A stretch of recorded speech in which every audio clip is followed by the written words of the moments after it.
Un psychologue évolutionniste a passé des mois à analyser le comportement de plus de 500 prostituées. Il ne cherchait ni à juger, ni à moraliser, ni à écrire un manifeste sur leur métier. Jeffrey Miller poursuivait une question bien plus dérangeante, une question que la majorité des hommes ne se posent jamais réellement. Qu'est-ce qui gouverne le désir féminin? Et ce qu'il a découvert devrait profondément troubler tout homme qui croit encore que l'attirance se gagne à force d'efforts, de gentillesse ou de bonnes intentions.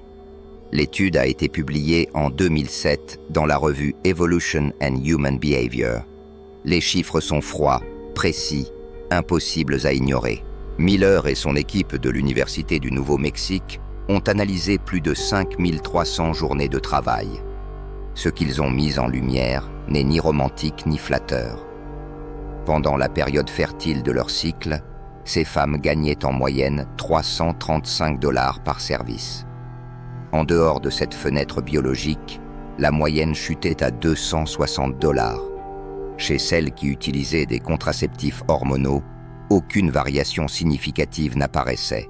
Ce changement ne s'expliquait ni par une technique différente, ni par une tenue particulière, ni par une attitude plus aimable. Le revenu variait parce que quelque chose d'invisible entrait en jeu. Quelque chose que ni ces femmes ni leurs clients ne pouvaient clairement nommer. Pourtant, ce facteur influençait directement le comportement masculin. La plupart des hommes entendent ce genre de données et les rejettent aussitôt. Ils se disent que cela ne concerne que des situations extrêmes, que leur propre vie sentimentale obéit à d'autres règles, que les relations réelles fonctionnent autrement. C'est la première erreur. David Boss, l'un des plus grands chercheurs en psychologie évolutionniste, a consacré plus de 30 ans à l'étude de l'attirance humaine dans 37 cultures différentes. Sa conclusion dérangeante est claire. Les mécanismes qui gouvernent le désir féminin sont universels. Ils opèrent en dessous du niveau de la conscience et n'attendent aucune autorisation pour agir. Tu es évalué en permanence selon des critères dont personne ne t'a jamais parlé. Et tant que tu ignores ces critères, tu continueras à perdre face à des hommes qui ne sont peut-être ni plus intelligents, ni plus méritants que toi, mais qui émettent instinctivement les bons signaux, souvent sans comprendre pourquoi. Ce récit ne vise ni à accuser les femmes, ni à victimiser les hommes. Il s'agit de révéler les règles d'un jeu auquel tu participes déjà, que tu le veuilles ou non. Tant que tu crois que l'attirance dépend de ce que tu dis, des cadeaux que tu offres ou de l'énergie que tu déploies pour plaire, tu avances dans l'obscurité. Le désir féminin ne répond pas à la logique consciente. Il répond à des signaux évolutifs, des signaux biologiques, des signaux que ton corps émet bien avant que tu n'ouvres la bouche. Beaucoup d'hommes ont vécu la même scène, une rencontre prometteuse, une sensation de connexion fluide. Puis, sans avertissement, quelque chose change. Elle se montre plus distante. Les réponses se font plus lentes. L'enthousiasme disparaît. Et toi, tu passes des heures à rejouer chaque conversation dans ta tête, à chercher l'erreur, la phrase de trop, le geste maladroit. La réponse est souvent plus simple et plus perturbante que tu ne l'imagines. Il est possible que tu n'aies rien fait de mal. Il est possible que tu sois simplement apparu au mauvais moment. Les travaux de Jeffrey Miller révèlent une réalité que la plupart des hommes ignorent. Le désir féminin n'est pas constant. Il fluctue. Il obéit à un rythme biologique indépendant de la volonté consciente. Durant la phase fertile du cycle menstruel, le cerveau féminin entre dans un état d'hypersensibilité. Il devient particulièrement réceptif à certains marqueurs de masculinité, niveau de testostérone, symétrie faciale, dominance sociale, voix grave, posture assurée. Elle ne choisit pas rationnellement d'être attirée par ces traits. Cette décision est prise par le système limbique, la partie la plus ancienne du cerveau, bien avant que la conscience n'intervienne. Une étude publiée en 2004 dans Proceedings of the Royal Society B a confirmé ce phénomène. Durant leur période fertile, les femmes manifestaient une préférence significative pour des visages plus masculins et des voix plus graves. En dehors de cette fenêtre, les préférences se modifient. Des traits plus doux, des visages plus équilibrés, des voix moins dominantes deviennent plus attractifs. Le même homme peut susciter un désir intense une semaine et une indifférence totale la suivante. Non pas parce qu'il a changé, mais parce que le filtre biologique à travers lequel il est perçu a changé. Cette réalité détruit une illusion profondément ancrée chez de nombreux hommes. L'idée que s'ils font tout correctement, s'ils sont suffisamment attentionnés, présents et intéressants, l'attirance restera stable. Ce n'est pas le cas. L'attirance féminine est cyclique par nature. L'homme qui ne comprend pas cela vit sur des montagnes russes émotionnelles, réagissant à chaque variation comme s'il s'agissait d'un jugement sur sa valeur personnelle. Quand elle se montre froide, il panique. Quand elle se montre chaleureuse, il s'accroche avec la peur de perdre ce qu'il a enfin obtenu. Ce comportement réactif est précisément ce qui érode l'attirance sur le long terme. Ce qui distingue l'homme qu'on oublie de celui dont on se souvient n'est pas l'intensité de son intérêt, mais la constance de sa présence. L'homme à forte valeur ne calibre pas son énergie sur les fluctuations émotionnelles de l'autre. Il ne s'exalte pas quand l'intérêt apparaît et ne se replie pas quand la distance surgit. Il reste stable, centré, inébranlable, parce qu'il comprend que ces oscillations ne parlent pas de lui, mais de biologie. Et lorsque la fenêtre de réceptivité s'ouvrira à nouveau, car elle s'ouvrira, il devra être perçu comme la même force calme et solide qui a éveillé l'intérêt initial. Les hommes réactifs quémandent l'attention. Les hommes constants inspirent le respect. Et avec le temps, le respect se transforme en désir. Sans le savoir, avant même que tu prononces le moindre mot, elle t'a déjà évalué. Pas à travers ta tenue, ni la voiture que tu conduis, ni la montre à ton poignet. Elle lit des signaux que tu ignores totalement émettre. L'inclinaison de tes épaules, la stabilité de ton regard, le rythme de ta respiration, la fraction de seconde durant laquelle tu détournes les yeux lorsqu'elle soutient le contact visuel. Le corps parle un langage que l'esprit conscient ne contrôle pas, et le corps féminin comprend ce langage bien avant que la conversation ne commence. L'erreur la plus fréquente que commettent les hommes n'est ni de trop parler, ni de se taire, c'est de transmettre le besoin. Lorsque tu entres dans une interaction en cherchant l'approbation, lorsque chaque phrase passe par le filtre de ce qu'elle va penser, lorsque tu ajustes ton comportement pour éviter de lui déplaire, ton corps se transforme. Les épaules s'arrondissent imperceptiblement vers l'avant. La voix monte à la fin des phrases, transformant des affirmations en demandes implicites. Le regard cède le premier. Tu ne t'en rends pas compte, mais son système limbique, lui, le perçoit.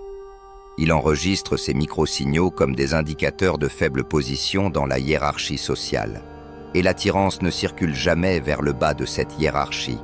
Elle monte toujours vers le haut. David Boess l'a documenté à travers des recherches menées dans 37 pays.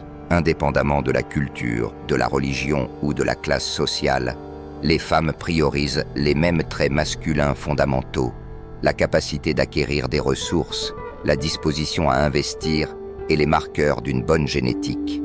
Mais la découverte la plus importante n'est pas ce qu'elles recherchent, c'est la manière dont elles évaluent. Elles n'évaluent pas ce que tu dis posséder, elles évaluent ce que tu incarnes. Une étude menée en 2016 à l'Université du Texas a montré que les femmes peuvent détecter des variations dans les niveaux de testostérone masculine simplement par l'odeur corporelle, sans voir le visage, sans entendre la voix. Tu es jugé par des canaux sensoriels dont tu ignorais même l'existence. Tout ce qui a été exposé jusqu'ici ne constitue que la surface. Sous cette couche visible se trouvent des schémas beaucoup plus profonds, des mécanismes d'attraction qui opèrent au niveau de l'instinct, des déclencheurs psychologiques capables d'éveiller le désir avant que la raison n'ait la moindre chance d'intervenir. La majorité des hommes passe sa vie entière sans jamais accéder à ces niveaux. Ils se contentent d'améliorer la façade. Meilleure phrase, meilleure stratégie, meilleur script. Mais l'attirance ne se construit pas à partir de script. Elle émerge de ce que tu dégages lorsque tu n'essaies pas. C'est précisément là que se situe le cœur du problème. Beaucoup d'hommes tentent de séduire en compensant. Ils compensent un manque intérieur par des efforts extérieurs. Plus ils ressentent de l'insécurité, plus ils donnent. Plus ils donnent, plus ils s'effacent. Et plus ils s'effacent, moins ils sont désirés. Ce cercle vicieux est invisible pour celui qui s'y trouve enfermé. Ce qui attire réellement n'est pas la performance consciente, mais la cohérence interne. Un homme peut prononcer les mots parfaits et rester transparent s'il ne croit pas profondément à sa propre valeur. À l'inverse, un homme peut dire très peu et laisser une empreinte durable simplement parce que son état intérieur est stable, calme, ancré. Une étude publiée en 2013 dans le Journal of Personality and Social Psychology a mis en évidence un facteur déterminant dans l'attirance initiale. Ce n'était ni l'apparence physique, ni le statut financier, ni même l'intelligence démontrée. C'était l'état émotionnel qu'une personne était capable de provoquer chez l'autre. Tu peux cocher toutes les cases sur le papier et la laisser indifférente. Tu peux disposer de moins d'avantages objectifs et lui faire ressentir quelque chose de vivant. Ce que tu éveilles en elle importe davantage que ce que tu possèdes, et ce que tu éveilles en elle est un reflet direct de ce que tu portes en toi. L'homme qu'elle poursuit n'est pas constamment disponible. Il ne répond pas aux messages comme s'il attendait que son téléphone vibre. Il ne réorganise pas sa vie pour s'adapter à la moindre ouverture. Il n'exprime pas ses sentiments avant d'avoir perçu un véritable retour. Il manifeste de l'intérêt sans manifester de la dépendance. Il la fait se sentir spéciale lorsqu'ils sont ensemble, sans réclamer son attention lorsqu'ils sont séparés. Ce n'est pas un jeu, c'est une conséquence naturelle du fait qu'il possède une vie qui ne gravite pas autour d'elle. Cette réalité se manifeste dans chaque interaction, chaque message, chaque silence. La différence entre cet homme et celui qui est ignoré ne réside pas dans la quantité d'intérêt, mais dans la démonstration de valeur personnelle. Elle réside dans la certitude silencieuse qu'il irait bien avec ou sans elle. Ce type de présence crée une tension subtile, une tension qui ne naît pas de la rareté artificielle, mais de l'autosuffisance réelle. Le désir féminin s'ancre dans cette tension, non pas dans la poursuite, mais dans la polarité. Pour commencer à modifier cette dynamique, un exercice simple s'impose, mais il exige une honnêteté brutale. Lors de ta prochaine interaction avec une femme, observe-toi comme un scientifique observe une expérience. N'essaie pas d'impressionner, n'essaie pas de jouer un rôle, observe simplement. Note ta posture, ta voix est-elle stable ou monte-t-elle à la fin des phrases? Soutiens-tu le regard ou le fuis-tu? Réagis-tu à son humeur ou restes-tu ancré dans ton propre centre émotionnel? Cette prise de conscience est la première fissure dans le pilote automatique qui sabote tes résultats depuis des années sans que tu ne t'en rendes compte. Car tu ne peux transformer que ce que tu es capable de voir. Et la majorité des hommes traversent sa vie aveugle à ses propres schémas. La vérité que peu d'hommes ont le courage d'affronter est simple, mais profondément inconfortable. Le rejet n'est pas ton véritable ennemi. Ce qui te détruit réellement, c'est le récit que tu construis dans ton esprit après le rejet. Chaque fois qu'une femme se désintéresse, qu'une conversation s'éteint, qu'une opportunité disparaît, l'esprit masculin active un mécanisme de défense. Elle ne me méritait pas. Les femmes ne veulent que des hommes riches. Le problème, c'est que je suis trop gentil. Ces narrations fonctionnent comme un anesthésiant. Elles soulagent la douleur sur le moment. Mais à chaque répétition, elles érigent une prison invisible. Une prison dans laquelle tu es éternellement la victime, jamais le responsable. Une prison où le monde est injuste, où les circonstances sont toujours contre toi et où aucun changement intérieur n'est requis. La réalité que la majorité des hommes refusent de regarder en face est la suivante. Si tu es régulièrement ignoré, rejeté ou relégué dans la catégorie « ami », il existe un schéma en toi qui produit ces résultats. Ce n'est ni la malchance, ni une idéologie, ni une génération de femmes défaillantes. C'est un ensemble de signaux que tu émets de manière répétée et qui communiquent une faible valeur sur le marché de l'attirance. Il ne s'agit pas d'un jugement moral, c'est un diagnostic stratégique. Et tant que tu refuseras ce diagnostic, tu continueras à chercher des coupables externes pendant que les résultats resteront identiques. L'étude de Jeffrey Miller illustre cette dynamique avec une brutalité clinique. Les femmes qui participaient à la recherche ne modifiaient pas consciemment leur comportement pendant leur période fertile. Elles n'utilisaient pas de techniques différentes. Elles ne faisaient pas plus d'efforts. Elles ne savaient même pas qu'elles gagnaient davantage. Ce qui changeait opérait sous le seuil de la conscience. Phéromones, micro-expressions faciales, énergie corporelle. Et les clients répondaient à ces signaux en payant plus, sans pouvoir expliquer rationnellement pourquoi. La transposition à ta propre vie est directe. L'attirance ne repose pas sur une performance consciente. Elle ne repose pas sur des phrases apprises ni sur des scénarios répétés. Elle dépend de ce que tu dégages lorsque tu n'essaies pas de séduire. Et cela ne change que lorsque ta structure interne change. Une étude publiée en 2013 dans le Journal of Personality and Social Psychology a apporté un éclairage décisif. Les chercheurs ont identifié que le facteur le plus déterminant dans l'attirance initiale n'était ni l'apparence physique, ni le statut financier, ni l'intelligence affichée. C'était de l'état émotionnel qu'une personne était capable de susciter chez l'autre. Tu peux avoir tous les attributs sur le papier et laisser une femme indifférente. Tu peux avoir moins de ressources objectives et lui donner le sentiment d'être vivante. Ce que tu fais ressentir dépasse ce que tu possèdes. Et ce que tu fais ressentir est un miroir direct de ton état intérieur. Observe l'homme qu'elle poursuit. Il n'est pas constamment disponible. Il ne répond pas aux messages avec l'urgence de quelqu'un qui attend une validation. Il n'annule pas ses engagements pour se rendre accessible. Il ne déclare pas ses émotions avant d'avoir reçu des signaux clairs de réciprocité. Il démontre de l'intérêt sans jamais démontrer de la dépendance. Il crée de la proximité lorsqu'ils sont ensemble, sans exiger de l'attention lorsqu'ils sont séparés. Ce comportement n'est pas une stratégie calculée. Il est le reflet naturel d'un homme dont la vie ne tourne pas autour d'elle. Cette réalité se manifeste dans chaque détail, chaque silence, chaque réponse différée, chaque décision non négociable. La différence entre cet homme et celui qui est ignoré ne réside pas dans l'intensité de l'intérêt, mais dans la solidité de l'estime de soi. Dans cette certitude silencieuse qu'il irait bien, qu'il resterait entier, avec ou sans elle. C'est cette stabilité intérieure qui crée une polarité, une tension subtile mais puissante. Non pas la tension de la rareté artificielle, mais celle de l'autonomie réelle.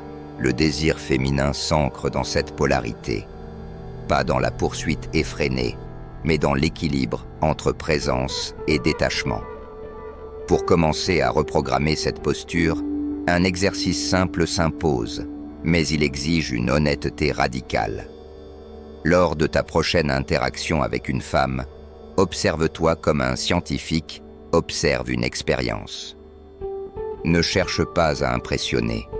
Ne joue aucun rôle. Observe. Ta posture est-elle ouverte ou contractée? Ta voix est-elle posée ou monte-t-elle à la fin des phrases? Soutiens-tu le regard ou le fuis-tu? Réagis-tu à son humeur ou restes-tu ancré dans ton propre centre émotionnel? Cet exercice de conscience est le premier pas hors du pilotage automatique qui sabote tes résultats depuis des années. Car tu ne peux transformer que ce que tu perçois. Et la majorité des hommes traversent sa vie aveugle à ses propres schémas. Jeffrey Miller n'a pas étudié 500 prostituées pour choquer le monde académique. Il l'a fait parce qu'il savait que dans un environnement dépouillé de romantisme et d'illusions, les forces réelles de l'attirance apparaissent à nu. Et ce qu'il a découvert confirme ce que les hommes les plus efficaces avec les femmes ont toujours su intuitivement. Le désir féminin n'est pas une décision rationnelle. C'est une réponse biologique à des signaux précis, des signaux que tu émets en ce moment même, consciemment ou non. Carl Jung écrivait que tant que l'inconscient n'est pas rendu conscient, il dirige ta vie, et tu l'appelles destin. Cette phrase contient tout le poids de ce qui a été exposé ici. Tant que tu ignores les schémas que tu projettes, tu continueras à attribuer tes échecs à la chance, au mauvais timing, au mauvais type de femme. Tu croiras qu'un jour tout changera sans que toi, tu changes. C'est le mensonge le plus confortable qu'un homme puisse se raconter, et aussi le plus destructeur. La réalité est que tu évolues dans un marché où la valeur se communique par des signaux subtils. La posture de ton corps quand tu entres dans une pièce, le ton de ta voix, la vitesse à laquelle tu réponds, la facilité avec laquelle tu abandonnes tes plans. Chacun de ces détails est enregistré par son système d'évaluation, sans pitié, sans discussion. La connaissance que tu viens d'acquérir ne vaut rien si elle reste de l'information. L'information sans application n'est qu'un divertissement. La transformation commence lorsque tu décides de t'observer avec honnêteté, d'identifier les comportements qui communiquent le manque et de les remplacer par une présence qui communique la valeur. Ce choix, et lui seul, détermine l'homme que tu deviendras.